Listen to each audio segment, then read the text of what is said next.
Bonjour à tous. Dans cette vidéo, je vais vous montrer un petit tutoriel en Java. Pour ce faire, on va lancer Eclipse.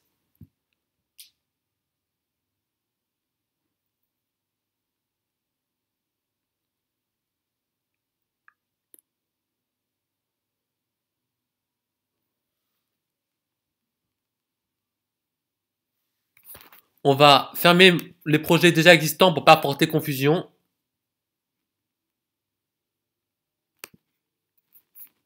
Et on va créer un nouveau projet. Alors pour ce faire, on va le faire dans File, New, Java Project. Le projet, on va l'appeler Projet Java. Ça veut dire avec quel environnement Java on va travailler. On va mettre le dernier, Java 8, 1.8, c'est celui-là, Java SE 1.8. Et on va tout simplement faire Finish. On a créé notre projet Java, il est là. Maintenant, maintenant qu'on a le dossier Java, on a le dossier src qui contiendra les sources de notre projet. On va faire New Class pour créer une classe Java. Et on va écrire, on va cocher la case public static void main pour dire que c'est le point d'entrée de notre programme.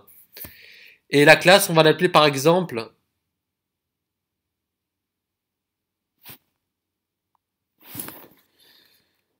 console.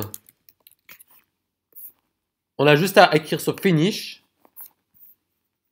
Donc voilà notre premier code Java. Si on le lance, il ne va rien se passer. C'est normal, le programme ne fait rien. La méthode d'entrée est vide. La méthode d'entrée, c'est tout simplement public static void main. C'est celle-ci. La méthode d'entrée d'un programme Java, elle sera toujours public static void main. Alors, par exemple, je veux que mon programme affiche dans la console bonjour. Je vais écrire system.out.println la phrase que j'ai envie. On n'oublie pas un point virgule à la fin parce qu'à la fin de chaque instruction, il y a un point virgule. Toujours. Dans notre println, on va écrire par exemple bonjour. On va voir ce que ça donne. Notre programme va s'afficher ici. On enregistre. On a un programme qui dit bonjour en Java. Voilà, il est là. Maintenant, on va aller un peu plus loin. On va travailler sur des variables. Alors, qu'est-ce que c'est qu'une variable? Une variable, c'est tout simplement une information qui est stockée dans la mémoire de votre ordinateur. Par exemple, au lieu d'écrire system.out.println bonjour, on va créer une variable de type string. String, ça veut dire chaîne de caractères, ça veut dire tout simplement un ensemble de lettres ou de chiffres, par exemple. On va appeler notre variable mot, c'est un mot. Et ce mot, c'est bonjour. On va terminer par un point virgule. Donc on a bien un mot de type chaîne de caractères.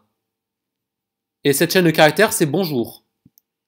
Maintenant, on va appeler, au lieu d'écrire system.out.println bonjour, on va écrire system.out.println mot. Et qu'est-ce que ça va faire? Eh bien, le mot, ça va afficher le mot qui est appelé ici et qui s'appelle bonjour. On va tester, ça marche. Et on a bien la même chose, effectivement, bonjour. Maintenant, on va aller travailler un peu plus loin. Maintenant qu'on a vu ce que c'était les variables, on va voir qu'il y a plusieurs types de variables. Là, on a travaillé sur des chaînes de caractères. Ça veut dire ça peut être des lettres, des mots, tout ce que vous voulez qui a des caractères. Ça peut être des virgules, tout ce que vous voulez. Alors, on a vu que la chaîne de caractères, elle s'écrit toujours avec un guillemet pour commencer, la chaîne de caractères, et on finit par un guillemet. Maintenant, on va voir d'autres types de variables. On a par exemple les int qui veut dire un entier. On va l'appeler chiffre.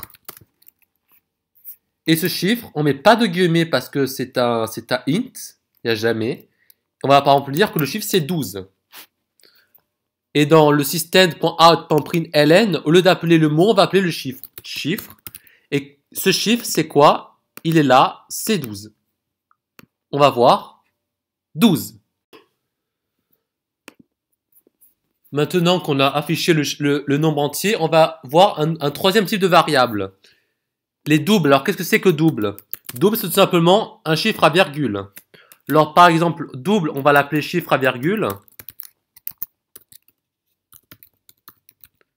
Et ce chiffre à virgule, c'est 12,5. Qu'est-ce qui va se passer ensuite? On va afficher le chiffre à virgule.